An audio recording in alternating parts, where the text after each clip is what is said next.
Сәлем достар, каналыма қош келдіңіздер. Бүгін сіздермен өзім заказға дайындайтын самсаның дайындалу жолымен бөлісетін боламын.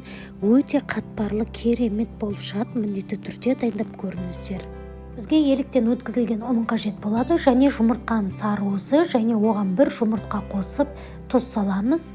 Қаймағымызды қосамыз да жылы суымызды құйып, барлығын жақсылап араластырамыз.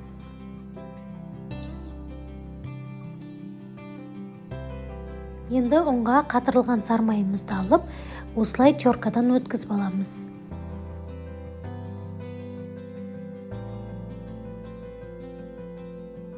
Енді сармай мен ұнды жақсылап қолымызбен осылай араластырамыз.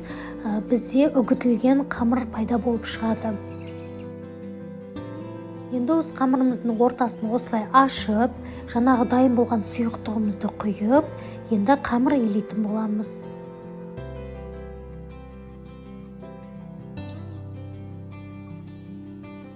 Қамырымызды қолымызбен жақсылап осылай иілейміз. Бізде жұмсақ қамыр пайда болады. Енді осы қамырды 1 сағатқа бетін жауып холодильникке қалдырамыз. 1 сағаттан соң қамырды алып, тағы да бір рет иілейміз. Сол кезде біздің қамырымыз жылтыр әдемі болып шығады. Енді ұн себе отыра қамырымызды жұқа етіп жайып шығатын боламыз. Достар, егер де менің каналыма тіркелмеген болсаңыздар, тіркеліп қоюды ұмытпаңыздар. Алдағы уақытта керемет рецепттермен бөлісетін боламын. Біздің қамырымыз жұмсақ болғандықтан қатты салмақ баспаймыз. Оқтаудың екі шетін осылай айналдыра отыра қамырымызды жұқа етіп жайып шығамыз. Арасына міндетті түрде ұн себе отыра жаятын боламыз. Қамырымыз дайын болды. Енді арасына ертілген сармайымызды жағып, видеода көрсетілгенде осылай орап шығатын боламыз. Қамырға сармайымызды жағып болғаннан соң 1 сағатқа холодильникке қалдырамыз. Сол кезде біздің қамырға сармайымыз сіңіп, самсаның тестасы керемет болып шығады.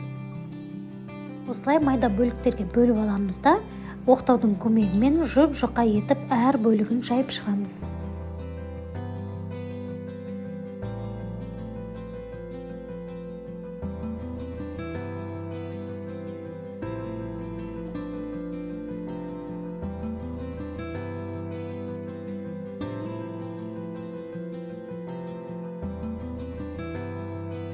Самсамызды түйетін боламыз. Ең шетін осылай ішке қарай кіргізе отыра, осындай өрнектер түсіріп, самсамызды әдемі етіп түйетін боламыз.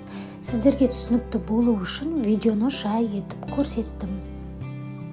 Самсаның арасына кез келген начинка өз қалауларыңыз бойынша салсаңыздар болады. Мен фарш, асқабақ және картоп салдым. Және құр картоптан да жасасаңыздар болады. Ол өз қалауларыңыз бойынша.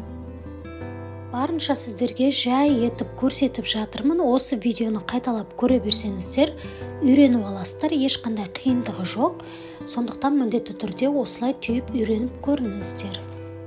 Енді пешке қоятын ыдысқа самсаларымызды жайғастырып, үстінен сарыуызбен азырақ сүтті араластырып, самсаның үстінен осылай жағып шығамыз да, күнжет немесе мак бетіне сепсеңіздер болады. Және 180 градус қызып тұрған пешке 30-35 минутқа салып, самсаларымызды пісіріп аламыз.